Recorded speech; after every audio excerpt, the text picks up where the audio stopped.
Alors, dans un tout premier temps, autour de la table, nous avons des intervenants qui viennent à la fois de services de gestion comptable, qui viennent de la mission départementale risque audit, qui sont aussi conseillers aux décideurs locaux. On les présentera au fil des interventions. Je voulais vous donner le cadre de ce webinaire parce que ce webinaire répond à une demande. C'est une offre qui est complémentaire à l'offre du CNFPT et du centre de gestion, mais c'est aussi une offre qui vient pour satisfaire une demande suite à l'enquête de satisfaction que la direction départementale des finances publiques envoie en fin d'année à l'ensemble des collectivités. Je voulais aussi vous préciser que ça n'est pas une formation, parce qu'on a choisi un format court pour faire des focus sur les sujets d'actualité, des focus sur des sujets qui sont à risque en environnement RGP, responsabilité du gestionnaire public. C'est aussi une offre qui rentre dans le domaine de la DGFiP et non pas de celui de la préfecture, donc on ne rentre pas dans le contrôle de légalité. Voilà, je voulais préciser ça aussi parce que c'est vraiment complémentaire à nos partenaires, aux interventions de nos partenaires. C'est un support qui sera généraliste et donc du coup on va intervenir sur des points en particulier. On ne répondra donc pas, enfin on répondra à toutes les questions mais en plusieurs temps. Si vous avez des questions, il y a le chat sur le côté de votre écran, des questions techniques.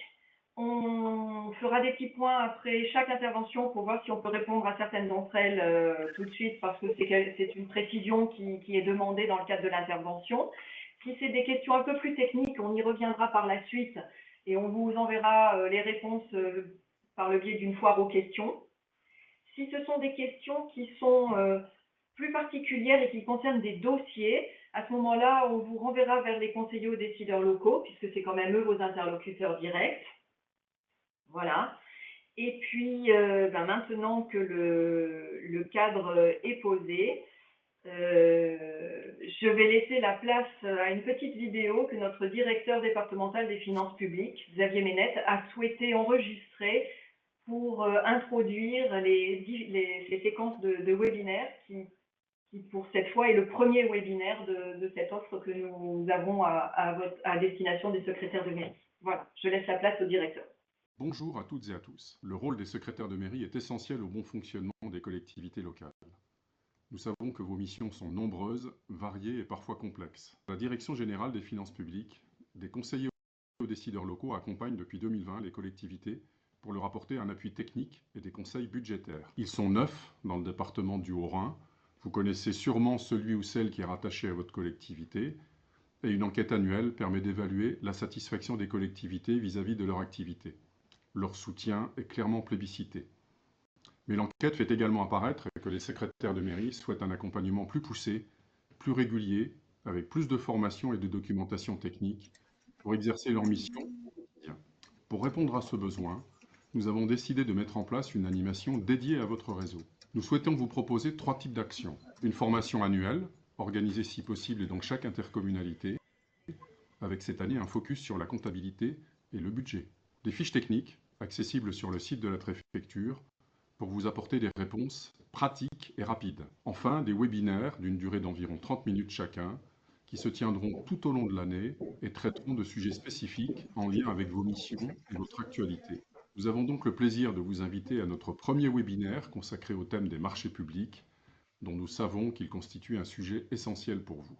Nous espérons que ce webinaire et ceux qui viendront ensuite répondront pleinement à vos attentes et que vous serez nombreux à nous rejoindre.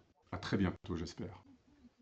Nous allons maintenant rentrer dans l'ordre du jour de ce webinaire. Donc, nous allons avoir une première intervention de Nicolas Oria, qui est adjoint au service de gestion comptable de Kaysersberg et qui va intervenir sur la commande publique et les entreprises qui tombent en procédure collective. Alors, merci Madame Baudouin. Bonjour à toutes et à tous. Alors, effectivement, il nous a semblé utile d'évoquer ce sujet. Est-ce que bien souvent, quand une entreprise va être touchée par une procédure de liquidation judiciaire, enregistré, d'accord, qu'elle va cesser de manière immédiate son activité, qui aura des conséquences sur le délai de marché. Donc effectivement, ça aura des conséquences sur le délai d'exécution du marché, d'où l'intérêt de vous donner des outils pour que vous puissiez réagir rapidement si vous deviez être confronté à ce type de situation. Alors la première chose à savoir, c'est que quand une entreprise est en liquidation judiciaire, le gérant de la société est dessaisi de sa gestion au profit d'un liquidateur judiciaire qui sera nommé par le tribunal de commerce et qui deviendra votre interlocuteur. Ensuite, la procédure va se dérouler en 3 grandes étapes. La première consistera en l'envoi d'une mise en demeure au liquidateur afin de l'interroger quant à ses intentions pour la suite du marché. Alors, dans l'immense majorité des cas, il va vous dire que la société n'est pas en mesure de réaliser les prestations qui étaient prévues. À ce moment-là, la conséquence logique, c'est de résilier le marché en notifiant une décision de résiliation au liquidateur. Alors, sachez que pour ce faire, vous avez un des formulaires EXE, le formulaire EXE 15, que vous connaissez peut-être, qui est mis à votre disposition. C'est un formulaire de résiliation des marchés et que vous pouvez utiliser librement dans ce cadre-là. Voilà, une fois cette première étape un petit peu particulière passée, la suite de la procédure finalement va ressembler à ce qu'on a l'habitude de connaître quand on clôture un marché public. C'est-à-dire que la deuxième étape débutera par la convocation du liquidateur aux opérations de réception et elle aboutira à la rédaction du procès-verbal en portant réception des ouvrages. Le point d'attention à ce niveau-là, c'est de bien prononcer la réception à la date de résiliation du marché qui elle-même intervient à la date à laquelle la procédure collective est ouverte. Une fois cette deuxième étape achevée, finalement, la troisième étape consistera en la rédaction du décompte de résiliation qui, à l'image de l'habituel décompte général et définitif, viendra clôturer de manière définitive les comptes du marché. Et voilà, donc une fois qu'on a atteint cette étape, le marché est définitivement clos. Maintenant, nous souhaitions aborder un certain nombre de sujets auxquels il faut faire attention tout au long de cette procédure. Donc à ce propos, le premier point concernait les retenues de garantie, avec un grand principe à retenir, la retenue de garantie ne peut jamais faire l'objet d'une libération anticipée. Donc s'il y a une demande qui devait être formulée allant dans ce sens par le liquidateur, il ne faudra jamais y donner suite, mais bien attendre la fin du délai de parfait achèvement, qui est de 1 an à partir de la date à laquelle la réception est prononcée.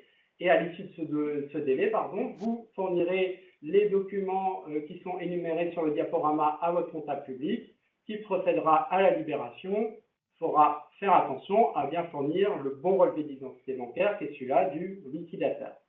Autre sujet d'attention, cela concerne la sous-traitance. Donc, le sous-traitant lui-même n'est pas touché par la procédure, donc il peut prétendre au paiement des prestations dans les conditions habituelles. Le point auquel il faudra veiller, ça sera de bien faire attention à ce qu'il cesse d'intervenir sur le chantier après l'ouverture de la procédure collective. Pourquoi? Parce que la résiliation du marché met fin de manière automatique au contrat qui lie le titulaire au sous-traitant. Voilà pour ce point-là. Autre sujet important, cela concerne les avances et notamment le cas et le risque si vous présentez qu'il y a la possibilité que le montant de l'avance soit supérieur au montant des prestations restant dues. À ce moment-là, quand on va rédiger le décompte de résiliation, on va se rendre compte qu'il y a une dette du titulaire à votre bénéfice. Mais cette dette, comme toute dette, devra être déclarée dans le cadre de la procédure collective. Et votre comptable public, il dispose d'un délai particulièrement restreint pour faire cette déclaration. Donc, pour qu'il puisse faire le nécessaire, il faut que vous le préveniez de manière immédiate. C'est vraiment le réflexe qu'il faut avoir. Vous pouvez noter qu'on peut tenir exactement le même raisonnement pour les pénalités de retard. Et enfin, le dernier sujet que nous souhaitions aborder, ça concerne l'absence de réponse du liquidateur, parce que dans ce type de procédure, ça arrive assez fréquemment que les liquidateurs ne répondent pas aux courriers qui lui sont adressés. Dans ce cas-là, il n'y a pas de difficulté particulière, puisque la réglementation prévoit une règle, c'est celle de l'acceptation tacite. Donc, en l'absence de réponse du liquidateur, vos propositions seront acceptées tacitement. Le conseil qu'on peut vous donner, c'est de bien envoyer l'ensemble des courriers en lettres recommandées avec demande d'accusé de réception afin d'attester de l'écoulement de ce délai d'acceptation tacite. Voilà qui vient conclure mon propos sur le sujet et je redonne la parole à Madame Baudouin. Merci, Monsieur Auria. Je vais laisser la parole à Lucie Delaveau, qui est conseillère aux décideurs locaux et responsable de l'équipe des conseillers aux décideurs locaux à côté du SGC de Colmar. Merci beaucoup. Bonjour à toutes et à tous. Alors, on a souhaité attirer votre attention sur trois sujets ayant un trait au marché public, le prix, la retenue de garantie et le versement d'une avance. Alors, l'objectif est de vous rappeler pour chacun de ces sujets les grands principes et de vous indiquer quelques points de vigilance dans le cadre de la préparation et du suivi des marchés sur ces trois thèmes. Alors, concernant tout d'abord le prix, on souhaite revenir sur la différence entre l'actualisation et la révision. Les prix du marché peuvent en effet varier, soit en fonction d'une clause d'actualisation ou alors d'une clause de révision, mais il n'est pas possible de cumuler les deux. L'actualisation est destinée à mettre à jour le prix d'un marché lorsqu'il y a un retard entre la date d'élaboration du marché et la date de commencement effectif du marché, si ce délai est supérieur à 3 mois. Elle ne peut avoir lieu qu'une seule fois. Déjà activé. La révision de prix consiste, elle, à faire évoluer le prix en cas de variation économique survenue en cours d'exécution. Donc, ces variations peuvent être multiples et se réaliser plusieurs fois au cours du marché. Elles s'appliquent en principe à chaque acompte. La révision, elle se calcule à partir d'une formule qui doit être précisée dans les documents du marché, notamment le cahier des clauses administratives particulières, le CCAP. Donc, on attire votre attention sur le fait qu'il convient de bien veiller à ce que cette formule figure bien dans les pièces particulières du marché. Et en particulier, le détail de l'indice doit être indiqué dans la formule de révision précisée dans les documents du marché.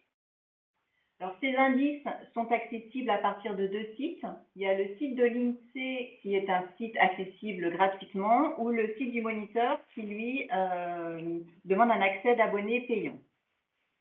Alors, sur le site de l'INSEE, vous pourrez retrouver les indices via le chemin service. On vous l'indique là sur la diapo. Service, consulter les indices et séries chronologiques et rechercher par identifiant ou par mots-clés.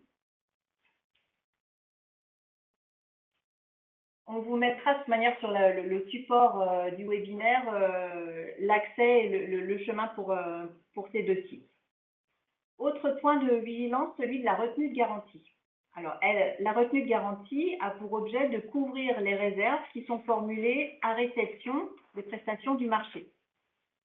Le cas échéant, les réserves qui sont formulées pendant le délai de garantie lorsque les malfaçons n'étaient pas visibles, ou n'étaient pas apparentes, identifiables au moment de la réception du marché. Son taux maximum est de 5% du montant TTC du marché, montant initial et éventuel avenant. À savoir qu'il y a une particularité, ça c'est plus pour les grosses collectivités, pour les marchés qui lient une PME à une collectivité dont les charges de fonctionnement de l'avant-dernier exercice clos, donc N-2, étaient supérieures à 5 millions d'euros. Dans ce cas-là, le taux de la retenue de garantie est alors de 3% TTC. 60 millions d'euros, pardon. 60 millions d'euros. La retenue de garantie est prélevée par fraction sur les acomptes, sauf si le titulaire a fourni une garantie de substitution, notamment une garantie à première demande ou une caution bancaire. Cette garantie peut être fournie à tout moment du marché. À savoir que l'application de la retenue de garantie n'est pas automatique et doit bien être prévue dans les pièces du marché. Et là, on voulait justement attirer votre attention sur le fait qu'il faut bien vérifier que la retenue de garantie est prévue dans les pièces particulières du marché. Et surtout si la collectivité souhaite l'appliquer, car ce n'est pas automatique. La retenue de garantie est libérée dans le mois qui suit la fin du délai de garantie sur la base des pièces qui sont indiquées dans la liste des pièces justificatives des dépenses des collectivités locales. Donc, la décision de l'ordonnateur de libérer la retenue de garantie par certificat administratif, le décompte général et définitif, le PV de réception des travaux et, le cas échéant, le PV de levée des réserves. Dernier point de vigilance, celui des avances dans le cadre des marchés d'investissement. Donc, une avance est un versement qui est effectué avant tout démarrage des travaux, à la différence de l'acompte pour lesquels il y a déjà eu un service fait partiel. Son versement est obligatoire sous deux conditions.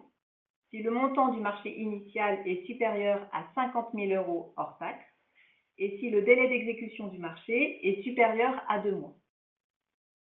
Son montant est compris entre 5 et 30% du montant TTC initial du marché. L'avance qui est versée par la collectivité est récupérée par la collectivité en diminution des sommes qui sont dues et qui sont payées aux titulaires du marché. Le rythme de cette récupération de l'avance est défini dans les documents particuliers du marché. Et en l'absence de précision, l'avance est récupérée lorsque le montant des prestations exécutées atteint 60% des montants TTC du marché. Le versement de l'avance, qui est une dépense aux prestataires du marché, est réalisé par l'émission d'un mandat au compte 238 et sa récupération nécessite l'émission d'un titre au même compte 238, lors de l'émission, en même temps que l'émission du mandat au compte d'imputation des travaux. On attire votre attention sur le fait que ces écritures constituent des opérations d'ordre budgétaire et qu'elles nécessitent donc l'ouverture de crédit au budget au chapitre 041. En conclusion, juste pour vous indiquer que sur le support de présentation de ce webinaire, on vous indiquera différents sites sur lesquels vous pourrez retrouver donc notamment les indices et aussi d'autres précisions relatives au marché public, notamment le site de la Direction des affaires juridiques, la DAJ, avec des fiches techniques, le site des collectivités locales, où elle a une rubrique dédiée sur les commandes publiques, et le site de la CIJAP, la cellule d'information juridique aux acheteurs publics de Lyon, que vous pourrez même saisir via un formulaire en ligne. Merci Lucie. Je vais maintenant laisser la place à Aurélie Cacamo, qui est responsable du service dématérialisation et monétique, service bancaire, on va dire, à la division des collectivités locales. Et elle va vous parler du protocole d'échange standard marché, faites marché. Merci Madame Baudouin. Donc bonjour à toutes et à tous. Donc, je vais faire un petit saut dans le passé pour commencer. Donc la réforme de la commande publique de 2016 a fixé un double objectif. D'une part, la dématérialisation des procédures de passation des marchés publics, et d'autre part, en fait, dans un objectif de transparence de l'achat public, le déploiement d'une démarche d'open data sur les données essentielles. Donc cette évolution s'est traduite par plusieurs choses. Tout d'abord, ce que vous connaissez, donc la mise en place des profils d'acheteurs, puis la dématérialisation des échanges, et enfin, dans un dernier temps, la publication des données essentielles des contrats de la commande publique. Suite à ça, depuis le 1er octobre 2018, tous les marchés publics dont le montant était égal ou supérieur à 25 000 € hors taxe étaient concernés par l'obligation de dématérialisation. Ce seuil a été relevé au 1er janvier 2020 à 40 000 € hors taxe. Puis, un décret de 2022, suivi d'un arrêté du 22 décembre 2022, ont, depuis donc, le 1er janvier 2024, fusionné les données de recensement qui étaient auparavant publiées sur REAP et les données essentielles des marchés publics. Dorénavant, les données de recensement de l'achat public sont désormais intégrées dans la déclaration des données essentielles sur data.gouv. De plus, le seuil de référence de publication est passé lui aussi de 25 000 à 40 000 €. Pour les marchés qui sont compris entre 25 000 et 40 000 €, l'acheteur reste soumis à l'obligation qui existait jusqu'alors, c'est-à-dire publier sur le support de son choix. Tout cela pour dire qu'à la demande des associations représentatives d'élus, la DGFiP a mis en place un flux test marché depuis avril 2018. La DGFiP centralise les données et les met à disposition des différents acteurs. Elle assure une sorte de rôle de concentrateur de flux basé sur un schéma unique qui est le flux PES-marché. En d'autres termes, en un seul flux, la DGFiP assure, grâce au flux PES-marché, la publication sur data.gouv et la complétion automatique de la fiche marché pour les comptables, avec une mise à disposition des PJ contractuels du marché. Helios opère alors un filtre lors de la publication, donc vous pouvez envoyer les flux PES-marché à partir d'€1. Tout cela a pour avantage de fluidifier les attentes avec le poste. En effet, vous transmettez les éléments une seule fois, bien en amont des premiers mandats d'exécution, ce qui permet éventuellement, en cas de difficulté, d'anticiper les erreurs dans les prises en charge des pièces contractuelles. Deuxième avantage, vous ne transmettez les pièces contractuelles plus qu'une seule fois, vous n'avez plus besoin de les retransmettre par la suite. Qu'est-ce que le flux PES-marché, c'est quoi? En fait, c'est différents flux à différentes étapes de la vie du marché. Tout d'abord, c'est un flux initial de séquence 1 où vous fournissez les informations du marché et les PJ contractuels. Ce flux peut ensuite être suivi de plusieurs flux modificatifs ou correctifs de séquence N+1, notamment en cas de, par exemple, modification contractuelle. Donc de là, on entend par exemple une modification de titulaire, de cotitulaire, une modification de la durée du marché ou du montant du marché. Mais ça peut être également les différentes étapes lors de la vie du marché, telles qu'une reconduction express du marché ou sa non-reconduction tacite. Et puis, il peut également avoir des flux correctifs. Dans ce cas-là, le flux correctif véhicule le contenu du flux précédent avec les valeurs corrigées. Je porte juste votre attention sur deux éléments importants. C'est que dans ce flux PES-marché, notamment le flux numéro 1, de ne transmettre que les PJ contractuels essentiels et obligatoires. Et surtout, également, de bien les nommer pour qu'elles soient reconnues rapidement par le comptable public et le juge des comptes. Un autre point d'attention que nous voulions évoquer avec vous, et c'est valable en règle générale pour tous les flux PES que vous pouvez envoyer, c'est la gestion des acquittements qui est souvent la cause de beaucoup de blocages.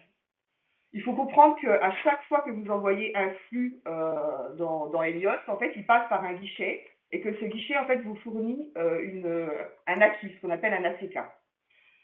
Donc, dès que vous envoyez un flux, vous recevez un ACK, qu'il soit positif ou négatif. Si votre ACK est positif, le flux est arrivé en bannette. Donc, le comptable le voit. S'il est négatif, il n'arrive pas du tout dans la bannette et le comptable n'est même pas au courant que vous avez envoyé un flux. Ça, il faut bien le savoir. Ainsi, dès qu'un flux PES-marché avec un numéro de séquence N est activé positivement, il arrive en bannette, quelle que soit la décision du comptable. C'est-à-dire que le comptable peut avoir une anomalie non forçable lors du visa et rejeter le flux. Dans ce cas-là, le flux suivant devra forcément être de séquence N+1, puisque le guichet, lui, il a déjà eu un flux séquence N qu'il a accepté, donc il attend un flux séquence N+1.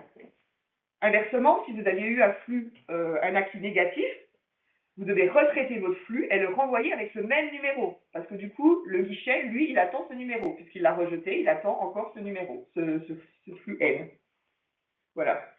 Donc, dans le diapo suivant, je vous ai mis un petit peu les principaux motifs de rejet que vous pouvez avoir dans les ACK.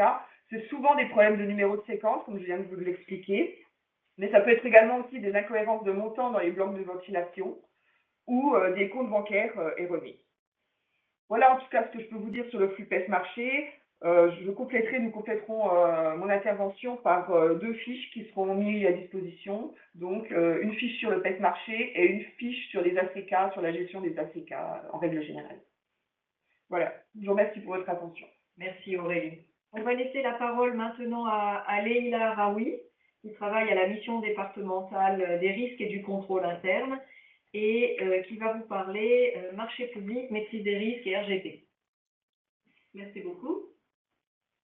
Alors, l'idée ici, c'était d'évoquer la maîtrise des risques avec vous en lien avec la jurisprudence de la Cour des comptes sur la responsabilité des gestionnaires publics et notamment 3 arrêts qui datent de 2024 qui ont pu relever des négligences en termes de dépenses sur l'achat public ou encore des manquements au niveau des règles d'engagement ou des délégations de signature.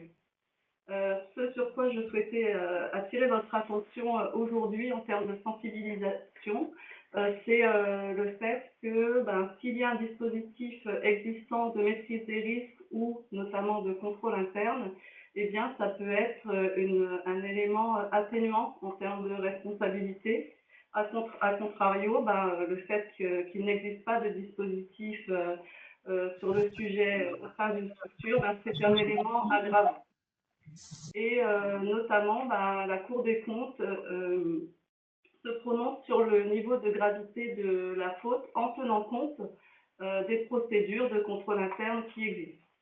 Donc effectivement, s'il n'en existe pas, ça ne montrera pas un côté proactif sur le sujet, donc l'existence de dispositifs est encouragée. Et du coup, l'idée aujourd'hui, c'était de monter une première marche avec vous sur le sujet en évoquant les outils relatifs à la maîtrise des risques. Voilà, vous les visualisez à l'écran, donc il y en a sûrement certains que vous avez déjà en œuvre dans vos services, notamment tout ce qui est d'avoir à disposition une documentation sur les sujets que vous traitez, donc ici la commande publique, ou encore le fait de disposer d'organigrammes fonctionnels qui matérialisent la répartition des activités entre vous. Ce qui peut être également intéressant de travailler, c'est notamment l'identification de ces risques pour ensuite aller vers une démarche de contrôle interne pour en montrer la maîtrise ou au moins un travail sur un niveau de risque qui peut sembler plus contenu, plus raisonnable. Alors ici, je souhaitais illustrer cette démarche par l'existence d'un accompagnement des défis 68 auprès de collectivités locales au travers d'un atelier qui a permis de construire une cartographie des risques sur l'achat public. Et également, en termes de perspective, ce qui est en cours de préparation, c'est un séminaire également sur les risques, soit de l'achat public, soit de la rémunération en fonction des choix des interlocuteurs concernés. Donc ici, on est sur des établissements publics. Donc voilà, l'idée, c'est de vous indiquer que nous sommes à disposition si vous souhaitez travailler l'appropriation ou la construction de l'un de ces outils dans une démarche RGP et aussi de maîtrise de vos risques par rapport à la Cour des comptes. Eh bien, nous sommes à disposition. Donc, si vous êtes intéressé par une telle démarche, n'hésitez pas à contacter votre CDL, votre SGC ou vous signaler dans le... Merci à vous. Merci Léila. Nous arrivons au bout de ce webinaire qui a tenu le temps d'intervention que nous vous avions annoncé, une trentaine de minutes. Donc, nous avons beaucoup de questions auxquelles nous répondrons bien sûr, comme je vous le disais, par écrit via un format de foire aux questions. Je voulais signaler avant tout ça que les supports, donc le webinaire, le diaporama, vous sera adressé.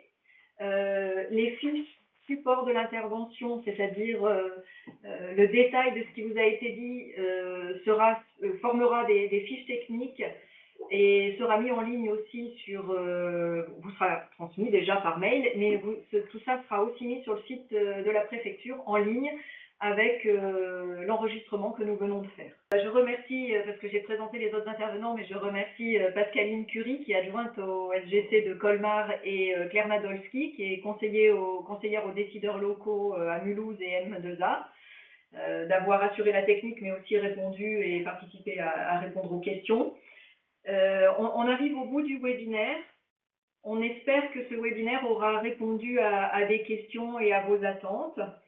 Vous allez recevoir un questionnaire d'appréciation aussi, qui nous permettra de savoir quels sont les points que vous avez plus particulièrement appréciés, et puis surtout savoir si le format vous convient, et si vous avez aussi des thématiques et des sujets qui peuvent vous intéresser, parce que nous avons décidé de cette première thématique à partir de ce que nous constatons, nous, des relations que nous avons avec les collectivités.